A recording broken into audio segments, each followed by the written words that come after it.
boys and girls, to another episode of Kayfabe Comparisons. My name is Mr. Knowitall, Daniel John Schafer, and I am joined here once again by the other third of the Kayfabe crew, the king of the Kayfabe kickflip, Mr. Wex, breakin Lawson. Wex, how you living today, bud? Oh, living pretty solid besides dealing with that damn CMA Fest traffic downtown. Boo hiss, man. Boo Fuck those hiss. guys. It's crazy. Everybody I know that's playing music for a living is working this weekend, so that's good. But yeah, I'm pumped, man. I'm pumped. We've got a lot of really cool stuff to talk about. Of course, today's show is we're covering Hell in a Cell from this past weekend, which there's so much meat on the bone there. It's quite juicy, if you will. And that's going to be going up against WWF's King of the Ring 1997. Before we go any further, obviously, our third man, Mr. Jesse Baker, the patron saint of the Rock Block, is not able to attend this week. He's got a lot of things going on in the personal life. So he's taking a tap-out day. We're calling an audible. And so I'm just going to kind of briefly touch on King of the Ring 1997 because Jesse was kind of like leading that charge there. But yeah, we're definitely going to deep dive into Hell in a Cell and just kind of go from there. But last week's episode, man, did you get any good feedback on the Double or Nothing episode? I feel like AEW always does a pop in the ratings, and we did another one for sure. We appreciate the new downloads, and if you're back here this week again, thanks for joining us. I definitely heard some good, got some good feedback on the episode. Definitely some good feedback and engagement on the TikTok, like some of our highest viewed and most engaged videos as of late. And anytime we get that AEW stuff in there, people really seem to flock to it and want to get involved. Yeah, man. AEW, Cody Rhodes, pro wrestling in general, it's changing. It's getting better, like I've been saying. But yeah, man, speaking of things that are getting better and things that are getting worse, we're going to go ahead and just hop right into my favorite part of the episode. It's Wexley Spills the Tea. I've still been on like an Arizona green tea kick lately. With the Hunsing, I almost said the Hunsing, the honey and the ginseng. Ginseng, I'm all over the place today, Wex. I'm dying all over the place. I might be like popping up in a twisted tea for this one. Oh, twisted tea. Okay, never had that one on the show, what's fresh? What's number one on the list? Yeah, we'll go ahead and lead off with the WWE news as usual, and we'll start with something funny. The WWE Atlantic City show coming up this weekend. They botched Seth Rollins' name like on the billing on the marquee, and they billed him as Seth Franklin Rollins. No. Yes, Seth Franklin Rollins instead of freaking Rollins, which is my god! hilarious. I really hope that becomes like part of his persona, and he does like Franklin. a rich, like almost a JBL, but like his style version of it, like and just be like a blue blood. I would love that. God. SFR. Seth Franklin Rollins. That's so good. That's so good. That dude is goated anyway, though. Seth Rollins can do no wrong in my eyes. So yeah. Yeah, he's an awesome wrestler. Probably one of the best people on the WWE roster. Definitely. And speaking of billings and marquees and bookings that have been changed, Roman Reigns has now been officially moved off of the Money in the Bank pay-per-view. So when the fuck is this dude going to wrestle again? I don't know, he was supposed man. to be defending the title against Matt Riddle was the rumor. And I guess since they didn't sell out the stadium show, they're like, nah, we're not going to put him on it. We're going to save him. Yeah, So, I mean, they have a bajillion other titles. I mean, they could actually, maybe the Intercontinental title will actually get some shine. Maybe they'll put the U.S. title out there. We'll see. Vince don't give a fuck. He ain't going to do that. I know. I'm just wishful thinking here, man. It's just wishful thinking. Yeah, stuff that he does a lot of bullshit that doesn't make sense. And one thing that I didn't think made sense is Edge already got kicked out of Judgment Day, the faction that he started like about a month ago. Finn Balor replaced him and they kicked him out. And I was just like, what the fuck? Like, it didn't even get time to like build momentum. It's like so dumb. Like so dumb. The only thing I can think of is that they need baby faces really bad. Well, like they do need baby faces really bad. Other rumors, kind of like that, I've heard they need a baby face back because Cody's out. But other thing I heard is that they really wanted to change the direction of the faction and have more supernatural elements. And Edge was like, no, that's stupid. I don't want to do that. And so they kind of were like, all right, well, we're going to kick you out and turn you face. Because Oh, well, I mean, Finn Balor is the perfect person to lead that group for sure. Yeah, if they're going to do the supernatural stuff, the demon, it makes sense. Yeah. But I think it's just kind of lame though, because like we were just now. It's just too soon. We were just now getting used to it. Like, all right, it's a cool new faction. We just got new members. Yeah. Turn Rollins babyface. I mean, come on. People want to cheer for him anyway. Yeah, dude. Yeah, exactly. He's like Stone Cold. You can't help you want to cheer for him. Yeah, man. I mean, we all would love to see Rollins just take. I would love to see him unify the titles from Roman and just make like whatever, you know. I mean, because by the time, I mean, it's Seth Rollins first of all, so he's going to be a face at some point this year, and he's going to be a heel at some point next year. And he's going to be a face, you know. Like that's just the way he works. Like I don't think he's ever been a heel for longer than maybe 2 years at a time. So it's like, yeah, dude. Like, I mean, just make him a babyface now, and then around the Rumble, he can like, I don't know, beat up on somebody and you kind of tease that you're going to turn him heel or whatever, or he cheats to win at the Royal Rumble main event and Cody wins. And then you have your major match here at WrestleMania with Cody, and you got the guy that, you know, I don't know. We'll see. We'll see what happens with that. But you never know. You never know what they're going to do in WWE. Just like on NXT this week, Apollo Crews showed back up on NXT, but he was just Apollo Crews. He didn't have the fake Nigerian accent and the weird gimmick anymore. He was just back to being his old self, but no explanation. He was just like, "All right, guys, I'm back." That dude should have never been called up in the first place. I honestly feel like he's such a wasted talent because he got called up way too soon. He should have been a black and gold staple though. Like when Ciampa and Gargano were going at it, like he should have been down there. It's like he was in there when they were in Full Sail and then just immediately moved up, like out of nowhere. It didn't make sense when they moved him up. Like I thought that too. I was like, what? Apollo Crews? He just came to NXT. He's not ready. He wasn't ready either. Like I know, because he was still a young wrestler, hadn't even really been wrestling that long. I mean, he's not to say it was bad, but like he got brought to the main roster like out of nowhere with no real direction, like pretty much any other NXT wrestler. Yeah. And just kind of got lost in the shuffle, but he's a great wrestler. And he's a great bell-to-bell wrestler. He has zero personality. I don't think that. I mean, I don't think he's not meant for the main roster ever. I don't think. I think that he should be an NXT guy, but NXT is not what it used to be. So it's almost I feel like he's more of a ring. He could be a good Ring of Honor guy. Oh, he'd be great in Ring of Honor. He'd be great in Ring of Honor. I would love to see him, UA Nation, back out on the Indies. Rockin' Ring of Honor, New Japan. I mean, even Impact, I feel like could totally benefit from that dude. Yeah, he'd have a little bit a better spot any of those places. And speaking of New Japan and Impact, we got a brand new Bullet Club member. Ace Austin from Impact is now officially in the Bullet Club. I think that's a good move. Good fit. Good fit it's a good move for everybody involved. I think it benefits him. It benefits the club. It's a win-win, and I feel like especially with the guys that they have in it right now, like I feel like Bullet Club after AEW started really just went to shit, and didn't mean anything at all. But I feel like Jay White has done a really good job of bringing it back to. Oh yeah, for sure. Jay White is about it. Force and the people that like Chris Bay, I think was a genuinely good move. I think that I think Ace Austin is perfect. Like I mean, it makes perfect sense to kind of keep that going. Yeah, never know. Maybe we could see Bay or Austin on the Forbidden Door pay-per-view in some capacity. I'd love to see that. I would love to see that. I would love to see Bay and Austin versus Roppongi Vice. That's what I would love to see. Ooh, that'd be a nice Bullet Club tag team because they have both just those kind of both styles. That'd be really nice. And you know what was really nice? This week's AEW Dynamite. It was pretty fucking nice, and it was actually with NBA being on regular TV. It was the number one in cable this week. Nice. Because, I mean, honestly, basketball is the only thing this time of year that's going to topple it. Yeah. And they're pretty much usually on the same networks anyway. So I have not watched it yet. I have DVR'd it, but I have not been able to watch it yet. So I was hoping to watch it after this show. But if you want to give me spoilers, that's fine. I mean, I will say one thing. They introduced a new championship. I don't know if you saw it online. Pictures of it.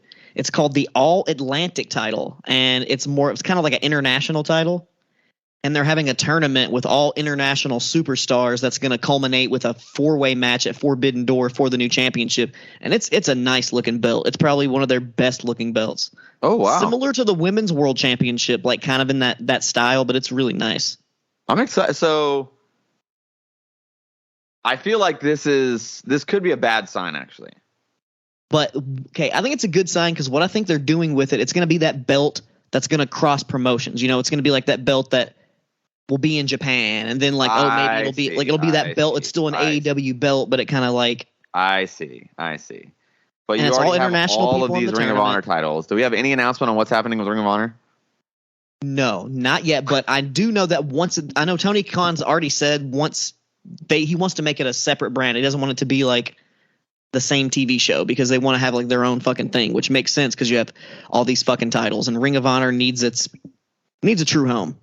No, I agree. It's cool seeing the belts like still like keeping it alive, but eventually they'll probably announce something. It's got to be Dark though, right? Like who's really watching Dark on a regular basis? You know what I mean? They get like a lot of views. Like I think like 1 million views and shit. Like they get a lot of views. Okay, have you watched it like recently? Is it episodic even? Is what I'm saying? Does anything that happened on Dark matter at all towards Dynamite? Yeah, it does. It'll happen because like sometimes their records matter 100% because those wins and losses still go, and sometimes they'll mention like on Dark like.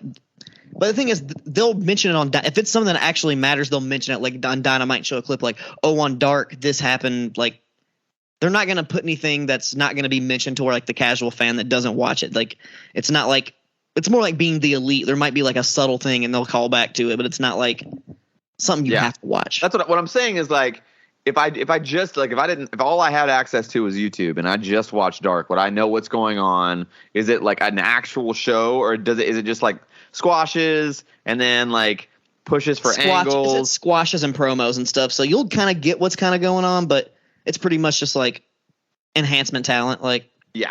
Okay. Like, you know who's going to win the match pretty much before they come out, unless it's like that weird where it's like two kind of enhancement talents that aren't like really either being pushed, and you're like, you never know on those. Built up that time slot, and if you're getting 1 million views and it doesn't really matter anyway, it makes way more sense to me to put Ring of Honor there because then you have the built-in crowd. I think Dark Elevation, is that the one where they film it at Orlando at the old Impact Zone? I think that's the perfect place for Ring of Honor.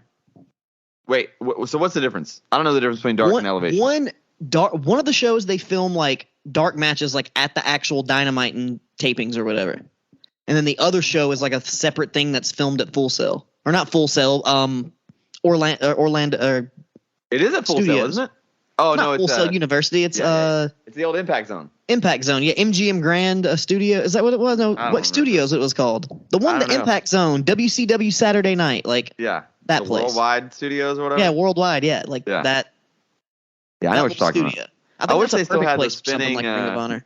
Yeah, the spinning platform ring. Though. That would be dope. All right, what else we got in the news, man?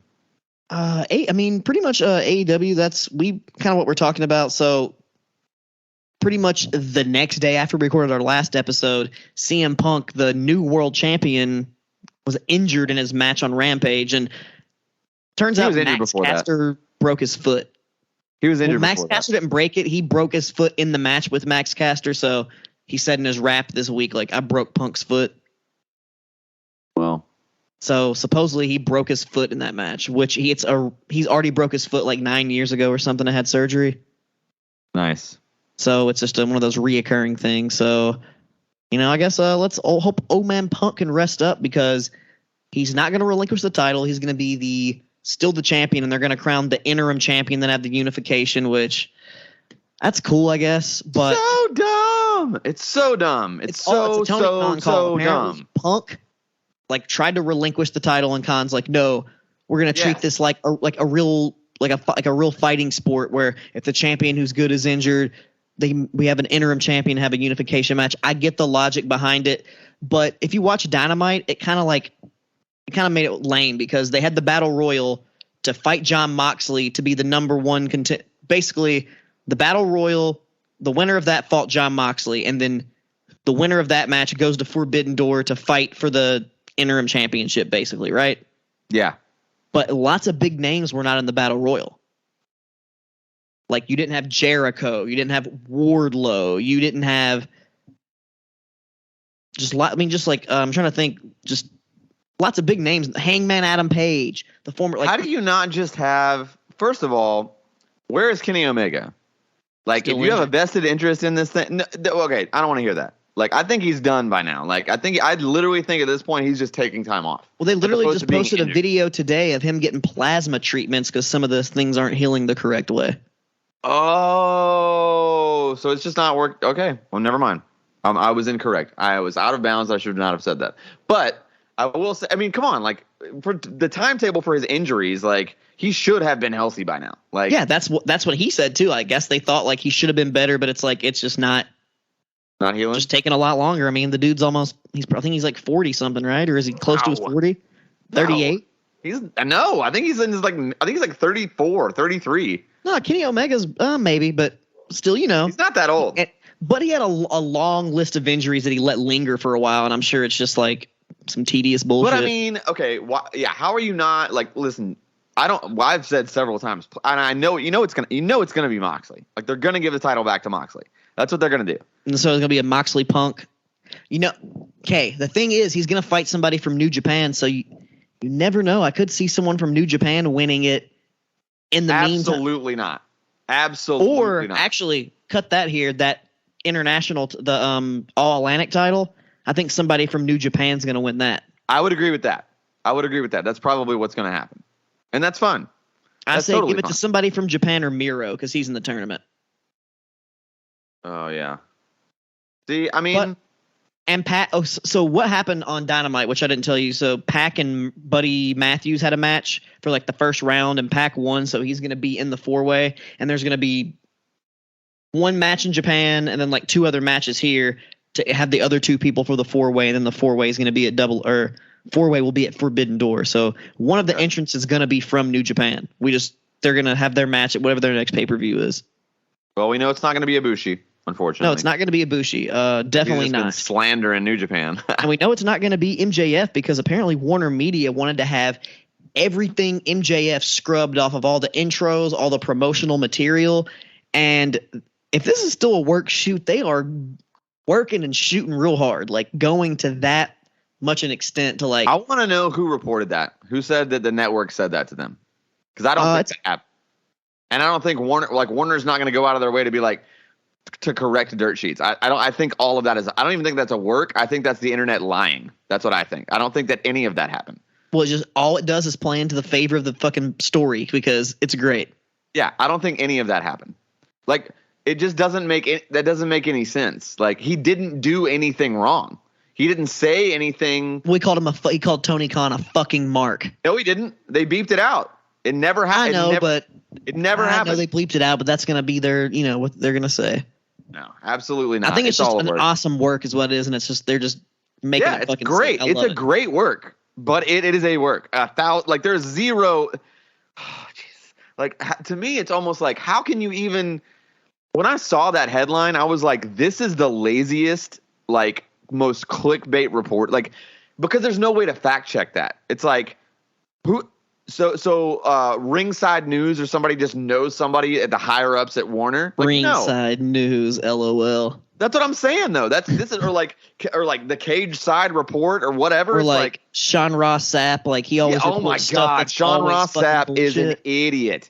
That dude doesn't say anything correct ever, and his opinions are trash. And he literally always has to redact a statement. Oh, actually, that was wrong. Because he always just spreads rumors, man. Yeah, like it's like listen. We could do his fucking job. Or listening to me, like we could do his fucking job. Make shit up and speculate. Same all like of this is speculation for us, though. We're doing the same thing, but we're being honest about it. I'm not coming at you and being like, well, you know what? Warner Media said they didn't want MJF on the intros. Do you really believe that a corporation like Warner Media is so petty to go to their underling professional wrestling company and say, hey, that one kid that maybe I don't know 10% of the actual population that watches our like shows and as a whole knows who he is, at most 10%? You think they give a flying fuck about that? Are you kidding me? Like, how could you possibly believe that that's true? Like, people, man. Marks. But it's like, you know what? I got to give the golf clap. Hats off to Tony Khan and MJF because they are selling these people hook, line, and sinker. Like, wow. It's great. I still see people all the time online talking about like, yo, man, I don't know. I think I'm just like, dude. Stop it. Get some help. Exactly. The classic, the Michael Jordan promo. Yes. God. It's pro wrestling, guys. Are you for real? Are you serious right now? The network? Hey, remember when WCW, like every single Monday night was like, well, the network said we can't do. The network never said shit to them. Exactly. How can you get worked again? What are you doing? Tony Schiavone's been doing the same shit for 30 years. Ugh. That's Crazy, good, though. man. So, AEW, they're doing us good. They're working us hard. They're making people get it. I'm loving what they're doing. Forbidden Door is going to be sick. Well, Ospreay was on Dynamite, by the way. Oh, nice. So, that hypes me up. That pumps me up. I would love to see that dude. Like, I've been waiting to have a match on Rampage this week. So a tag team match. So I wonder who he's actually going to face the Forbidden Door. That's why I wish Kenny Omega was actually back, because, dude, that would be such a good fucking match. Free Ricochet. Free Ricochet. Free Ricochet. Isn't he the Intercontinental Champion? I don't know. Doesn't matter. He's the Intercontinental Champion, but free Ricochet. He was recently. I don't know if he still is, to be honest, but. Oh my God. Yeah, I think he was. I feel like I saw him with it. And what's sad is I actually like the belt. I think it's actually a pretty cool design. But they just, I mean, it means like, I feel like the 24/7 title gets more like media coverage than the IC title does. Dude, of course they do. It's like fucking bullshit. Bring back Prince Puma to AEW. Or just be Ricochet. I mean, he owns the name. It's his name. I want him. He should come back as Prince Puma and then like reveal it as being Ricochet, just because I love Prince Puma. But everyone would know. Prince Puma was fucking sick, but I think whoever owns, I think that's owned by what, AAA? Whoever owns Lucha Underground owns it. I think AAA owned Lucha Underground. I'm not sure. Or maybe Robert Rodriguez did. I don't know, but those were some good old days, and half of those dudes are on Dynamite now, so it doesn't even matter. Where is Cesaro? He's lurking in the cut. He's gonna pop up somewhere, and we're not even gonna be ready for it. Forbidden Door. Calling it now. Forbidden Door. That could be the place, because what if he goes to New Japan? Yeah, I love it. I love that. He ain't got to talk. He just got to wrestle, baby. He just got to wrestle. Yeah, man. We got anything else on the docket, or can we get into this meat and potatoes? That's pretty much everything in the news as of now. We had David Finlay also on Dynamite this week. We had a nice little New Japan influx. So maybe in the next few weeks we'll keep getting more of that building up to the pay-per-view. Argyle doesn't lose. I really miss Finn Juice already. Juice Robinson. Now he's in the Bullet Club too. I know. I really like that guy. I don't know what it is, but like I feel like that dude is still deserving of like a massive push somewhere. Hey, like, I liked him as CJ Parker. I liked him as both. I think honestly too, when he was in New Japan, like full time, he was cutting some really badass promos before he got in that tag team. Like I thought he was well on his way to being a top guy. And now he kind of feels like the mid-card guy in the Bullet Club. And it's like, because the Bullet Club's gotten so good so quick. Like, it went from, like, a kind of, like, washed-out group to getting, like, nothing but pretty much main eventers. Dude, I think that whole kicking God out and, like, restarting fresh and bringing the Good Brothers back was, like, a good move. Yeah, for sure. I definitely agree. It was a good call. Yeah, man. Well, let's get into the meat and potatoes here. Honestly, it's going to be a little bit different. We're just going to kind of power through 1997 really quick. Wex didn't get a chance to watch that show. I've seen it before, but I didn't watch it this week. Yeah. So, okay, well, if you remember any of this stuff, feel free to chime in. But I'm just going to kind of give my overview. We're going to our Wayback Machine here. It's WWF King of the Ring 1997. The package for it was super hype, actually. The nostalgia was awesome. It was a little weird how they kind of shit on Farouk and the Nation with the racist stuff, but it's just weird. Definitely would have never happened today. Like that whole gimmick would have never happened today. But yeah, great narration. It was like that movie guy in a world, lost at sea. World. Yeah. It was awesome. It was very nostalgic. The opening match here is a King of the Ring semifinal. It's Ahmed Johnson versus Hunter Hearst Helmsley with Chyna. This is like her fourth appearance, so she's pretty well brand new here. Yeah, dude, Hunter was out there doing his absolute best to make Ahmed look good. He definitely worked his ass off. That being said, obviously, I will say at one point, like Ahmed had him up in a press slam, and he made it look like he's like pressing Triple H, but he's really like Triple H is essentially doing like a push up on the guy's shoulder, He was just working really hard to try to make Ahmed look good. Yeah. I mean, to be fair, Ahmed didn't really have any outright botches. The match was relatively quick. He played his part pretty well. The crowd was really into Ahmed, which kind of, I don't know, They were at surprised me. the previous pay-per-view before this, too. They were fucking super into Ahmed. It was garbage. He sucked, but they loved him. Yeah. Yeah. I mean, they were super into him. And the match was solid. It was a solid match. Obviously, it's not going to be a barn burner, but it was a good opener. I mean, Triple H Hunter really covered for Ahmed. There was, he really made it look like he was a decent wrestler. The no selling on the pedigree, though. So, since you didn't watch it, Triple H hits the pedigree, and they gets the 3 count and just goes to the back. But like as they're walking to the back, Ahmed just like no sells it, gets up and like chases them back to the back. And it's like, well, he didn't even cheat though. Like he beat you with his finish. And then you just like pop up, no sell it, and try to chase them back to the back. It's like, what is what? Why? Like that's so dumb. Like it's not like Goldust kissing you or anything. Yeah, I mean, I don't know. Maybe he was like going into business for himself and just like, I don't know, pulling a Austin Aries. Either way, and that's maybe why he ain't in the business no more. Probably. Either way, again, Hunter Hearst Helmsley carried Ahmed Johnson all the way to a very solid opener. I like to see Triple H, a young Hunter Hearst Helmsley, I should say, get the win. I went 3 beers on this one. Not really even going to ask you, so I'm just going to keep going. Keep it rolling. Yeah, the next match is Mankind versus Jerry the King Lawler. It's also a King of the Ring semifinal match. Mick got a little promo in, and dude, that original Mankind character is the absolute best to me. My favorite by far. And the King kind of got his counter promo in there too. And this is much more of like a verbal gimmicky type thing than it is a match. But also this is like Mick Foley in like 96, 97. So like he's taking ridiculous bumps, like getting his hand. Yeah, pre-Hell in a Cell. He was just doing getting shit. the hell beat out. I mean, like, dude, like some of it was like, God, like, dude, this guy, like this should have never, like, this should have never happened. Like it's, I don't know, rough, dude.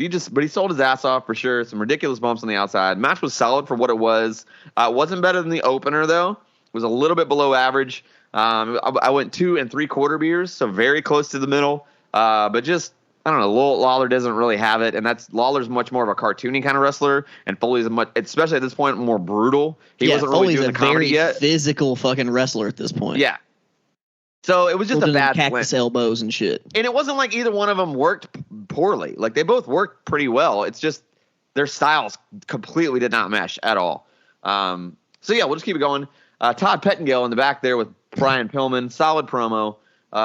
Stone Cold beats him up and gives him a swirly. This is that show. A swirly? That's great. Yeah, where he sticks his head in the toilet. Yeah, and then the next match here, it sucks. I'm just going to breeze past this. It's Crush versus Goldust. It's weird because it's like still the original Goldust like character with Marlena and everything, but this is like when they tried to make him a babyface, and that character just isn't a babyface. So especially not in 1997. What? Did you not hear me? No, what'd you say? No, I said that character's not a babyface. I said especially not in 1997. Oh, yeah. Definitely not in 1997. He was definitely not a babyface at that point. Yeah, I don't know. I mean, it dragged pretty hard, to be honest with you. There was a solid spot where they're just sitting in the middle of the ring with Crush, like has a camel clutch, but it's like he's just kind of like sitting on the middle of his back, like barely holding his chin. So the definition of a rest hold. It is, yes, the most annoying rest hold. Like it was very long. Crush sucks. I'm sorry, R.I.P. But he was terrible. He was never good. Gave this match a beer and a half, and I felt like I was being generous there. After the match, we got a Doc Hendricks and LOD with Sid promo, because that's a 6-man that's about to be happening here. It was very yelly and over the top and very like the 80s hadn't died in their minds type promo, you know? But yeah, then Pettengill kind of gets his interview in with the Hart Foundation, which was significantly better. It is very, very, very, very sad, though, that like Bret Hart, or no, Sid is the only one that is still alive that was involved in this match, which is super, super sad. The match is the British Bulldog, Owen Hart, and Jim the Anvil Neidhart versus the LOD and Sid. Wait, the other Road Warrior's still alive? No. Animal and Hawk are both dead now? Yeah, Animal died. COVID got him in 2020. Fuck. Yeah. They're all dead. It's just Sid. Sid's the only one left out of this whole entire 6-man. Dude, well, we gotta cherish our wrestlers. God damn. I know it, man. Well, luckily they're living smarter these days. They're Sid's just playing softball, having fun. Yeah, Sid's out there playing. Yeah, keeping that cardio going, baby. Keeping that cardio going. Man, the match sucked too, which is it's sad to say, but it felt like a backwards match because it's like the LOD and Sid, and it's like they're baby faces, but they actually work kind of like heels. Like they just beat this. Like it's like they put heat on Owen, but he's a heel. But they just put heat on him. I mean, he even had a hot tag and everything, and it's like it felt backwards because it was like the heels got the hot tag, so it was almost like a boo hot tag. I don't know. It was a miss for sure. 2 solid beers, the best I could give it. After the match, we got a recap for last year's King of the Ring, which was the infamous birth of Austin 316. And fuck yes, classic promo. A classic promo for sure. Legendary, arguably one of the best of all time. Pettengill interviews Mankind, and he kind of drops a Lion King reference, which popped me. So the match here, though, is Mankind versus Hunter Hearst Helmsley with China, and this is the King of the Ring finals. This is a 90s style main event. Like, this is easily the best match on the card. It's very, very, very, very, very good. Yeah, I remember the main event because Hunter won this year, so this is a good match. Yeah, Hunter hit a really super high clothesline on Mankind at one point, and I swear to God, he must have knocked him out because he hit him in the forehead with his So it was like a fucking Stan Hansen clothesline. Yeah, where he just smashes him in the fucking face, basically. And, man, I mean, the ass beating that Foley took in this match was insane. We got the classic "How do you learn to fall on concrete?" JR line in. I think this might have been the first time he really used it. But it was great, man. Great match. Commentary was so good. Crowd was so hype. Vince was really hype. One of Vince's better matches on commentary for sure. China's involvement added to the match because it wasn't too much. And it wasn't all at once. They spread it out. And she wasn't actually the main reason for the finish. So it didn't really diminish anything. It did but it also kind of kept Mankind looking strong because there's China there. Yeah. And Helmsley gets the heat, So and this shit is honestly kind of like a precursor to one of the best matches ever, Cactus Jack versus Triple H. This is a lot of parallels to this match. It's like the prequel. If you will, baby. If you will. Yeah, I gave it 4.5 beers, man. It was a very, very good match. If there's one match from this show that you want to go back and watch, I will definitely say it's Mankind versus Hunter Hearst Helmsley. And then after that we got a package covering the Stone Cold and HBK angle. They're tag team champions, but they're going to wrestle. The Hart Foundation comes down to the ring to get a promo in. And Brett is an absolute beast at this point, which is he's not ever been that great at promos, but he was really good here. Dude, honestly, dude, angry Bret Hart, this Hart Foundation era, that's his best promos ever because he actually has he has a little fire to him, something to talk about. When he was that's who he is. Face, he is that curmudgeon-y asshole. Why? Woe is me. I never get enough credit. That is who he is. That is who he is. That's babyface Bret Hart promos are just kind of stale, like a Hulk Hogan, eat your vitamins, say your prayers, the best there was. It's just it was lame. But heel Bret Hart, yeah, it's his true. Just like you say, any talk about any wrestler, Stone Cold, The Rock, whoever, it's their real personality turned up to 11. Yeah, and that's Bret Hart right here. Yeah, Bret Hart for sure. I mean, it's honestly only turned up to maybe 3 because he just seems to be that way, bitching all the time. But shit. Let's keep it going here. The next match is Stone Cold Steve Austin versus the Heartbreak Kid Shawn Michaels. So I'm sure you've seen the clip since you remember that one time that there was a I'm trying to find the proper politically correct way to say this. The disabled child that jumped the rail. Remember when that happened and Shawn Michaels had security pinned him to the ground and Shawn Michaels went over there and knocked security off of him, screaming at the security and just kind of picked him up and walked him backstage. No, I don't remember that. That was this show. So it's oh, okay. The Down syndrome kid hops the rail and he's like immediately tackled by security. Doesn't make it in the ring, but there's like all this hubbub going on. And Sean goes down there because they're like roughing him up. And Sean goes down there and like literally throws like some of the security off of him and is like screaming at the security guards. And he picks up the kid and he just like walks him back. And at some point his like fat mom just starts running down like she had like hopped the rail too, and she gets him and they go to the back or whatever. Obviously the kid didn't get in trouble. It was very real to him for obvious reasons. And so yeah, anyway, so that obviously put a hamper on the match like right off the bat because it was like literally within the first like few seconds of the match this happened. He hated that Stone Cold, that old that bastard Stone Cold. Yeah, so it was precious, though, to kind of see that moment happen. I will say that once they got the match going, it's Stone Cold versus Austin, and it was... You just said Stone Cold versus Austin. Stone Cold versus Michaels? Yeah. So it was very, very good. It was honestly... Wait, what? I said the two goats. Oh, yeah, absolutely. Two goats for sure. And I think that their bell-to-bell in this match was better than their WrestleMania 14 match. Yeah, pre neck break, dude. That's the thing. Yeah, pre neck break, pre back injury for exactly for HBK. Like, so much. Yeah. But it ended in a schmoz because they're tag champions. So even that being said, I give it 3 3/4 beers because the match was badass. It just ends like they bump a referee and then Stone Cold has Shawn pinned, and then another referee slides in, and he kicks out. And so Shawn pops up and super kicks Austin, and he goes to pin him, but the other referee is like checking on the one that got knocked out. So then he kicks that referee, so they each knocked out a referee, and then there's like 4 more referees come down, and Gorilla Monsoon comes down, and it ends up in just like this no contest or whatever. Which I get. Like they're tag champions. That's the best you can do. I get it. So let me ask you this question. So out of Stone Cold's both DX partner tag teams, do you think the 2-man power trip or HBK and Austin, what was the better tag team? They both were the champions. No doubt in my mind, 2-man power trip. 2-man power trip. All right. Absolutely. Way more.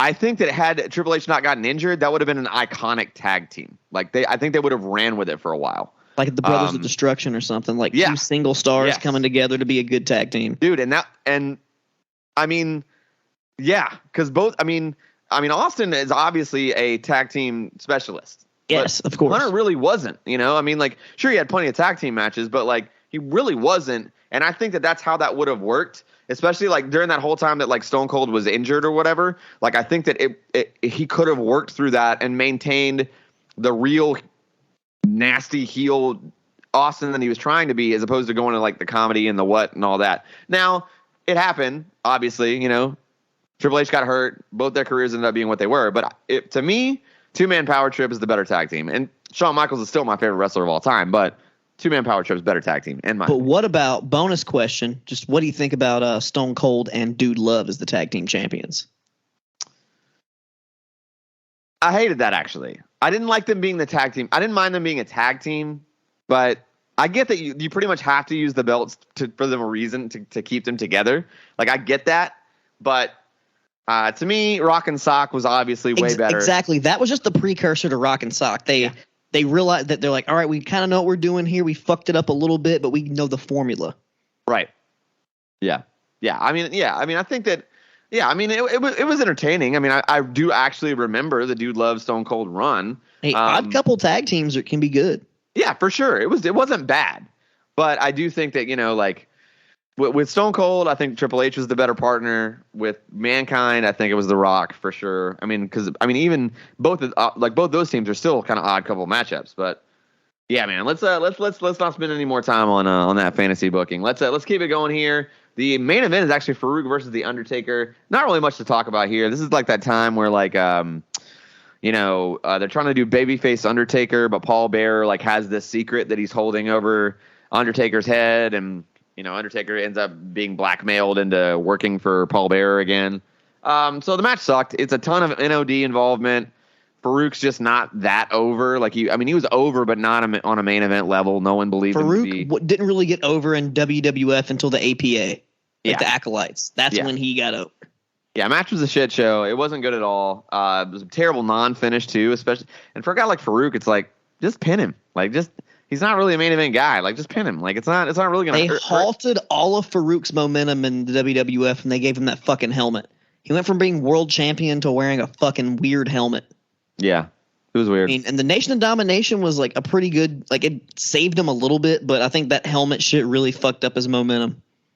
Oh, for sure. I don't think there's any doubt about that. But honestly, he always is like, you know what? I got paid to wear that helmet that I had made in my WCW career. It's all together. So I was like, well, good for you, bro. Yeah, it's all it's about. He's like, I'm not a mark. I don't care. I'm like, all right. Cool, dude. Overall, show's good.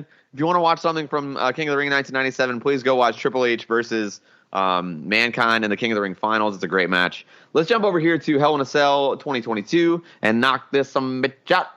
Opening is badass, as always. Very well put together. Production level is second to none, really. It's not even close. And it's a movie guy, different movie guy, obviously. Might not be, actually, but it was very well done. Opening match here is Becky Lynch versus Asuka versus Bianca Belair for the Raw Women's Championship. This is amazing. It's a really good match. I actually did catch a bit of this match. Yeah, Bianca Belair is super over. There's no way around it. People were gushing for her, for sure. The match was hot and heavy right out of the gate. All three women looked very crisp and natural in the ring. I thought the work was really great. And matches like those are kind of hard to work out properly, but the ladies definitely pulled it off. Awesome match, man. Honestly, match of the year candidate for the women's division in general, like for women's matches, period. I thought it was very, very, very well done. Great match, great finish, awesome work, solid 30 minutes, kept it on time. Great way to start the show. I gave it 4 1/4 beers. Anything else? Did anything stick out to you from the because I'm a big fan of Asuka. I watched some of her work in this match, and she got the fucking shine. And from pretty much everything that I saw, like each competitor just really got to show off their style, do their shit, get their shit in, and they all they all still looked good, even though it's a 3-way. They all came out still looking strong. Yeah, like no one really looked bad. No, it was very well put together, man. Whoever agented that match too, like that, they definitely deserve their kudos. Their props. I bet it was all Fit Finley. Yeah. So sadly, we've been saying, WrestleMania was great. Backlash was pretty damn good. This match, awesome. Like, and also the fact that there's only one Hell in a Cell match on the pay-per-view made me happy. But the rest of the show pretty much sucks shit. So we're just gonna run through it. It's almost an MVP as a handicap team versus Lashley. That sounds like shit. It was shit. I would have 100% rather seen an MVP match, kind of MVP get his comeuppance here, even if it was just a squash. MVP versus Lashley could have been a billion times better. Oh yeah, infinitely better. Or just put one of the, Cedric Alexander, the new baby, he was in Hurt Business, but he's a baby face now, or just put him teaming with Lashley, or you know what I mean? It just anything. It feels unbelievable when you do that kind of shit. It's like, dude, Lashley's been around since 2007, guys. He's not brand new. You can't keep doing this he can beat up anybody all the time. Well, can he? Because, I saw him lose to Billy Kidman once on SmackDown. So, you know what I mean? Stop doing this. Stop trying to make him something that he's not. Because he's enough as he is. He's Bobby Lashley. He had a whole TNA run. People. Yeah, dude. He's fine as he is. Just give him good matches. He's fine. Don't stop. Stop trying to make him the Black Brock Lesnar. It's stupid. It's not. That's not who he is. It's not who he is. I hate it. Moving on here, we got an ad for The Miz and Mrs. Their new season's coming out shortly.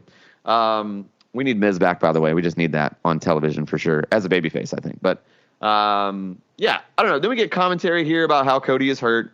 We shredded pectoral, yada yada yada. I'm still thinking maybe this is a work. That's me. But I will say, great job by commentary for planting the seed. Next match here is Kevin Owens versus Ezekiel. Poor Owens, man. You went from working Stone Cold to working Ezekiel. Man, that's how they great. got him. They're like, dude, re-sign, big contract, Stone Cold at WrestleMania, and he's like, yeah, fuck yeah, dude, I'll re-sign, big contract. Worth it. It's like, all right, well, after WrestleMania, you're gonna have a fucking 9-month program with Ezekiel. Worth it. I would do that. Hey, we're gonna give you a bunch of money. You're gonna get to wrestle Stone Cold at WrestleMania, but then the rest of your entire contract you're gonna be shit on. I'm in. Where do I sign? I'm good. I'm not dogging Owens here. And honestly, man, like, I'm not even like, listen, Elias had a lot of potential and was actually pretty good bell to bell. Like, he's injury prone. The dude is made of glass. He's gonna get hurt again.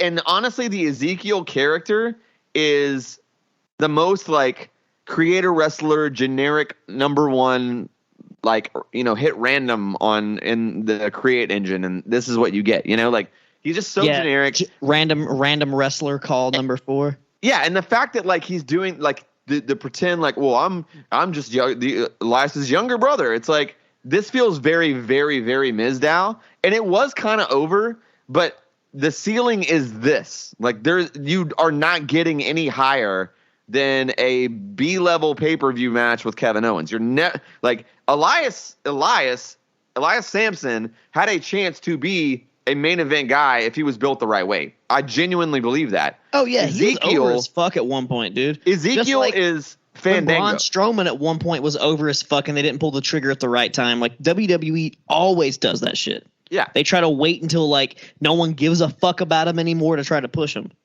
Yeah, he's Fandango, man. He's Fandango at this point. He's No Way Jose.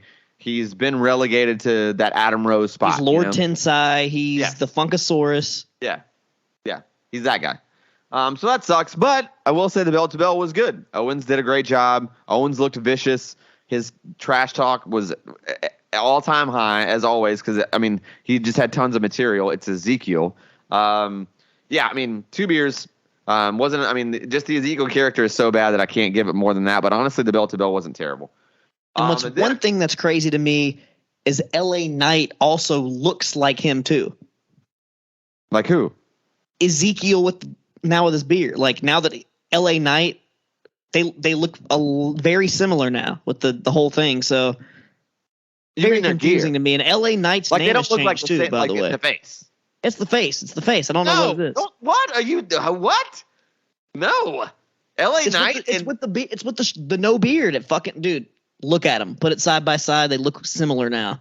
It's weird, but they look similar now. After he cut that beard. I'm going to look at it, but I think that you have been smoking that good, because that doesn't. They look like literally nothing alike to me. Like absolutely nothing alike to me. I don't know. They look. He looks like he could be his cousin.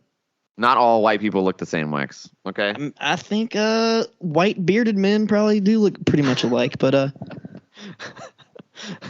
you're a white bearded man, Wex. Not. I have a beard. When I mean bearded, I mean like, excessively long, like Duck Dynasty type bullshit. Oh my God. Let's keep it rolling here. We got a Judgment Day promo in the back for their match with AJ, Finn, and Liv Morgan, and that is the match here. I don't know, man. It sucked. They did this like weird like faux calm start. Like, okay, so they're all 6 in the ring and they're like circling each other, and then they like all go to their corners. And, like, the one person comes in and they start trash talking, and then the other guys all come in the ring again, and then they go into a brawl, and it's like, why? Why would you all – shit. It's like, that doesn't – why? I was like, that just doesn't make any sense. Like it makes no logical sense.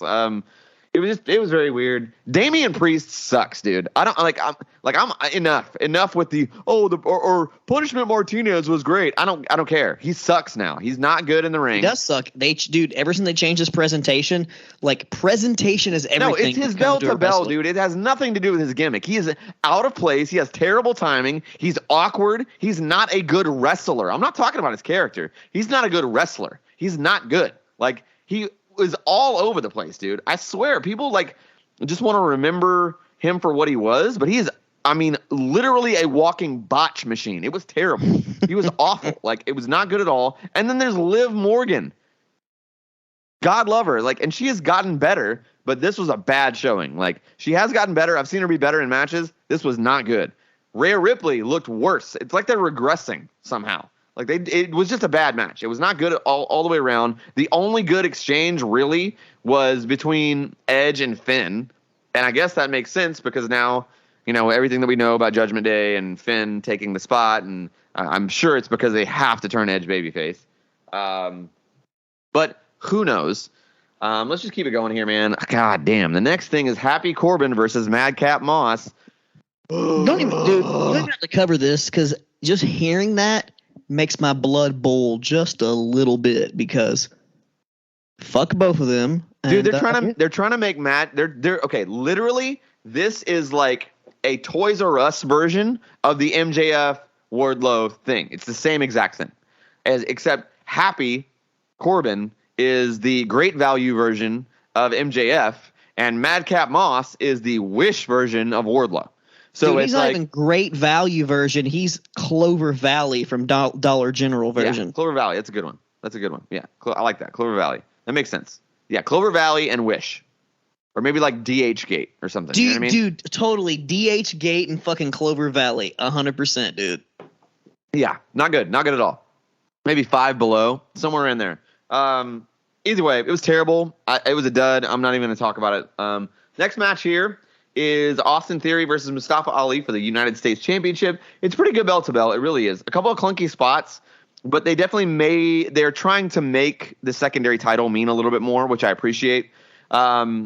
It is weird because I do feel like they intentionally worked a traditional workhorse style match. Like they were trying to work like a Savage Steamboat or like a Mr. Perfect Bret Hart kind of match and not like a more modern flying style, which is what they have kind of done before. It's almost like they were trying to embody that older classic workhorse, classic journeyman kind of style. And it wasn't bad. It certainly wasn't to the level of like a Savage Steamboat or a Mr. Perfect versus Bret Hart. It wasn't perfectly done, but it was very good. Wasn't great, but it was very good. I did like that they're trying to work a different. It impressed me that both Theory and Ali could work a style, and I don't think there was any dives at all. Like it was. I think a lot of it was very like main event, old school WWF main event style. And it was fairly good. Both guys showed that they could do that. It was 3.5 beers for me. Very good. Not great. Okay. Just because I didn't know they had a match, but that sounds like something I might want to go check out because it was very good. There's something I couldn't quite put my finger on. You should go back and watch it and tell me what you thought. Because I know both of their pre-WWE and some of Ali's like cruiserweight shit, like they both had some good shit. So for sure. But they work more a faster, quote unquote, more modern style. The Kenny Omega, the Seth Rollins, the AJ style, that more modern style. This was almost.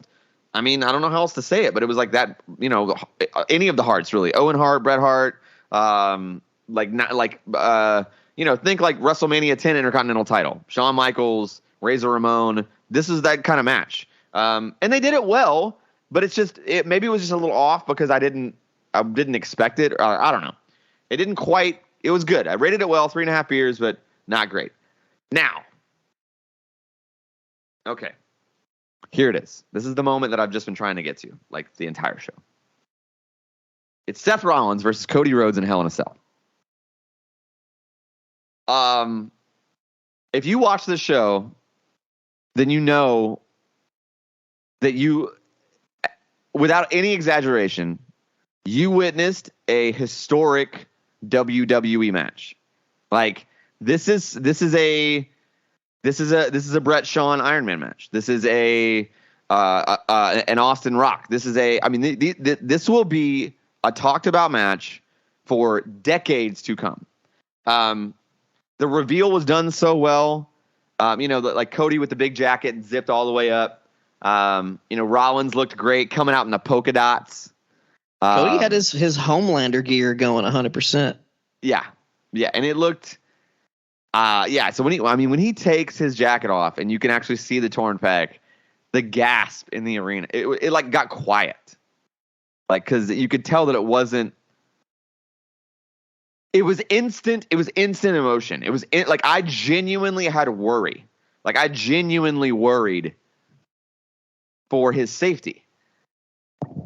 No matter how gay that sounds, like I was genuinely like, is he gonna like be able to ever wrestle again? Like, what happens if you like, just like, I mean, I guess you can't tear your pec more than to come a full tear. Yeah. But like, I didn't watch this match live like you did, but I was on social media and saw the pictures of him like daring, and I was like, what the fuck? Is he really wrestling? Like, yes. You fucking kidding me? Yes. And it's crazy too, because the bruise that you see when he takes off his jacket and then the bruise that you see at the end, is like half of his body. You know, like, so he was internally bleeding essentially, like during the match. And so it's kind of crazy because it's like, you know, WWE is like this bloodless whatever. And we see people like bleed from their head all the time. Like, I mean, that's like almost commonplace again now, thanks to AEW. But like, I don't know. Like, I don't think I've just never seen anything like this. It's real. You can sympathize. It's almost like you don't have to, like, you feel like he's not selling because you really believe that every little move he's making fucking hurts. You know what I mean? Probably like, really fucking did. It does. And so to me, it's like, dude, okay, I'm going to say this here, and I hope this makes the cut onto the TikTok. I don't ever want to hear anyone ever disparage the good goddamn name of Cody Rhodes in my presence again. Never again. Never again. That man cares more about pro wrestling or sports entertainment. They're the same exact thing. Than anybody, at least the same, if not more than anybody ever. I think that dude is built to be where he is now. And a lot of people are like, oh, ha, ha, ha. All these AEW fanboys that are just like, which I've never understood loyalty to just one brand. That's crazy to me. But like, it's fucking dumb, dude. It's so dumb. But like, they're all like, oh, well, you know, great investment. You know, glad he left, whatever. Like, they got like a few matches out of him. Now he's gone for half a year. Dude, he did more. Dude, when he comes back, he's going to be more over than anyone has ever been in their goddamn life. Like, wrestling with that fucking injury, which I've heard the criticisms like, oh, God, I can't believe WWE would let him wrestle with something like that. But that just cements his legend status. Like, legend. It's like Triple H ripping his quad and finishing the match. It's Put like him in the Hall of Fame. But this is even more badass. It's not like a mid-match injury. It's like pre-match. He knows it's fucked, and he's like, well, I can't, you know, like, I check with doctors. I can't get any more fucked up. It's going to hurt. I might as well fucking wrestle if I'm going to be out for 6 months. Dude, not only that, but can you, okay, knowing what we know about Vince McMahon, if there was ever any question if Cody's a main guy. Oh, no, dude. Vince probably now respects him is in love so with that man more. forever. From now on, Cody Rhodes is John Cena. Period. From now on. Because we know Vince is one of those motherfuckers who probably would, if he was a wrestler, he probably would wrestle like that. Because we know he's an insane fucking madman who doesn't sleep. All he does is work out and fucking eat steak and write wrestling. Like, he... I love it. I definitely, it's like the master, you know, the student becoming the master at this point. You know, it's like I'm getting old and like, you're a tough son of a bitch. Oh yeah. Yeah. I mean, like he's the new toughest SOB in wrestling. I mean, dude, Cody Rhodes. Oh yeah. Like I'm not hearing it, man. I'm not hearing anything bad about Cody Rhodes. I'm not having it. I'm genuinely not having it. Like, people online being like, he's never been more than a mid-carder. It's like, okay. Like, I still remember that hilarious tweet. Someone's like, something about you being a mid-carder. He's like, what? He's like, you're my favorite mid-carder. What an idiot. But this was like, I mean, this was a long time ago. It was just funny. Like, someone was like, no, Cody, you're my favorite mid-carder. And Cody was like, oh, like, thanks. Oh my goodness. That's ridiculous. That's a ridiculous thing to say. There is no AEW without Cody Rhodes. It never happens without Cody Rhodes. The dude changed the game, man. I mean, he was one of the first people to ask for his release from WWE. There was no AEW. He did all this. He did all of this. All of you fanboys that love AEW now. I was hating on Cody Rhodes in AEW because he was such a heel and wouldn't do it. But now he's in WWE. I'm like, all right, that's cool. I love it, man. I love him. Love him to death. The match was phenomenal, dude. I mean, God, dude. He's just the epitome of what a babyface should be, too. Working through it. Hot damn, dude. I mean, just the immediate sympathy, the immediate emotion there. It was awesome, dude. I mean, if this isn't a 6-beer match, then you don't know wrestling. And Dave Meltzer, if you gave the fucking Backwoods Carney Arena Brawl 5 stars and you don't give this match more, 5 or more, I will do everything in my power to just ruin you. That's what I will do. I will do everything in my power to make sure to spread the gospel that as Dave Meltzer is a blumbering fool. That's what I will do. That's what I'll do. Hey, I'll be right there with you because Dave Meltzer, like, in the past, I've like agreed with a lot of his takes and the things that he says, but literally in the past year, he's getting that old man syndrome. He's getting that McMahon syndrome, that just like out of touch. Like, what the fuck are you talking about? Yeah, he doesn't make any sense. He makes no sense. His opinions are trash. Yeah. His opinions are like the way his office looks. Garbage. But all right. Garbage. Yeah, man. I mean, that's it, though. I think Hell in a Cell, like, okay, so overall, better show is King of the Ring 1997. But, I mean, God, I mean, you know, Rhodes and Rollins, part 3, a clean sweep with a torn pec. And it's just phenomenal. I mean, I know we're going on and on about Cody Rhodes, but there's no one else that could have pulled that off as an opponent other than Seth Rollins. And with Cody being out for 6 months, they need to put the belt on Rollins. Now is the time. He's never been hotter. He's never been better. He's a better promo now than he's ever been. He's better at bell to bell than he's ever been. I mean, now is the time to make him a babyface. Now's the time, and have him take out Roman Reigns, man. Have him do it. I mean, you know those two dudes. I mean, we've seen it happen several times, but it's been long enough now that I can see it again. And, you know, Reigns versus Rollins is going to be a barn burner. Dude, and imagine that. Like, say Rollins does win the title, keeps it for a long time, and then Cody Rhodes comes back from injury to dethrone Seth Rollins. Fucking chef's kiss. Love it. Yeah, that's such a good story right there. Book it. Hook, line, and sinker, baby. Hook, line, and sinker. That's going to do it for us. Yeah. I mean, that's WWE, they've been hooking me in a little bit lately. You know, I ordered an RK Bro t-shirt. You know, I've been back in the swing a little bit. All right. Yeah, I mean, I'm just trying to keep up, you know. Like they still have This Week in WWE on Peacock, so I try to check that out on Saturday mornings. It's essentially like what happened and all their, like, you know, NXT, Raw, and SmackDown. So I just so that way I know what's happening when I watch the pay-per-views.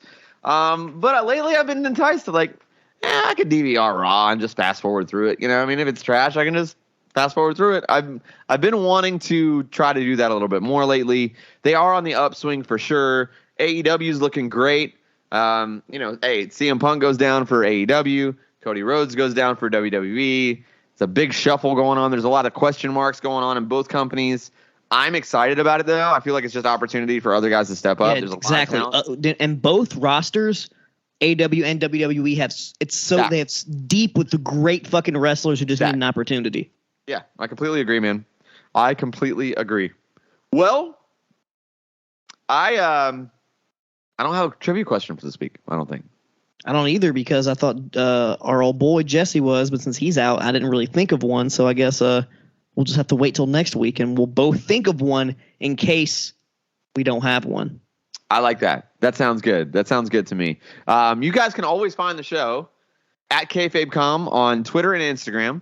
You can find us at KayfabeComPod on TikTok, and you can find us just at Kayfabe Comparisons on Facebook and YouTube. You can always find your boy, Mr. Knowitall, John Schafer, at Daniel Daybreak, literally everywhere. I mean, LiveJournal, Zanga, MySpace, you know, everywhere. I'm Daniel Daybreak, literally everywhere. Just type in Daniel Daybreak, one word, Google, that's all me. All those things are me. So, yeah. Wex, give them the script, baby. Where can they find you? Oh, you can always find your boy Wex breaking the Lawson at Wex breaking the Lawson on all of your social medias. And I just want to say a big old fuck the Celtics, and I hope they lose the finals, even though it's against the Warriors who beat the Grizzlies. Watch your mouth, bro. But no, we're not doing the that. Celtics for life. We're not putting that. We're not putting that out here on the show. We're absolutely not doing that. You know how I feel about Boston sports teams, even though I know you love your Patriots. Dude, I was a Celtics guy. That's how I started. Oh, you're a Celtics guy? Yes, of course. Fuck. Of course. Fuck Paul Pierce. Fuck Kevin Garnett. Fuck Rondo. Fuck you. Fuck you. Danny Ainge. Get out of here. Out of all of them, utmost, fuck Danny Ainge. But Larry Bird. But I fuck with Larry Bird and Robert Parrish. I mean, they're all right. There you go. That's Kevin fair. McHale. He's okay, but I love Danny, KG. I love KG though, man. You can say what you want to say about him, but that dude's entertaining. Kevin Garnett. Fuck him as a Celtic, but you love him. But you love him as a Timberwolf and as a retired player. But the 08 Celtics, fuck them. No, come on, bro. Stop. We're not doing that. All right, we're not doing that. Enough. Hey, honestly, NBA sucked for like the past like 4 or 5 years, been the same. But right now, it's back. It's back with some new people. We're not getting the same finals every time. You know, I'm looking forward to the future of that. That'll be fun. I am very excited about it. I've also been catching up on some USFL. They're about to go in their playoffs. No one else gives a shit about spring football with me, but it's been pretty fun to watch. The Birmingham Stallions are still undefeated, which is insane. I saw they were 7-0 the last game that I checked out. It's crazy. Them and the Generals, who have a 2-quarterback system, and it works really well, which is that's New Jersey, right? Yeah, they're probably going to be the teams that play in the Jersey the versus Bama, right? Do what now? Is it Jersey versus Birmingham? Yeah. Okay, yeah. Well, I don't know. New Jersey's pretty shitty too. One of my good friends is from New Jersey, and he says it sucks. And Alabama is pretty fucking bad too. So it's like it's terrible. It's terrible. Both those places are terrible, but the teams are fun to watch. And the I like asshole versus the armpit of America. Yeah, it's it is what it is. It is what it is. We're trying to make things work around here. Right now we got a tentative schedule. So yeah, I mean we got a lot coming up here pretty soon. Next week we are maybe calling an audible. Not sure, depending on if Jesse can figure things out. He does have a Baker's Dozen scheduled, but if we will definitely be bringing you a show each and every week, no matter what. Next week could be another list episode. We could have a good time with that as well, if Jesse needs to continue to take a little bit more time off. 2 weeks from now is the King of the Ring 02 versus Impact Slammiversary 2022. That's going to be a me and Wex special. So Wex, go ahead and get that King of the Ring 02 down, baby. Get them notes. Oh, that's a good one. Even though King of the Ring 98 and 96 are two of my more favorite ones. 02 is still pretty solid. Wait, is 02 the one Billy Gunn? I think it might not. Yeah, I think. Yep. No. Yeah. I think we're gonna do the one Billy Gunn. I think that's this one because he didn't win it in 2001, did he? No. And we're still pre-Billy and Chuck at this point, right? Yeah. Yeah. Oh, no. I think this is the one. Okay, well, it's going to be a good show. I'm excited about it. I mean, there's other good shit on the show, and it's still good nostalgia, good to go back and revisit. At least we'll get JR and King talking shit, because they were on their shit in 02. Yeah, oh, for sure. Definitely. And honestly, it's been a while since I've watched anything from Impact, so I'm pretty hyped about that. It's going to be a good time. Yeah, man, we got lots of cool stuff coming up for you guys. I am pumped. But that's going to do it for us this week. We will see you guys next week. We're out. Peace.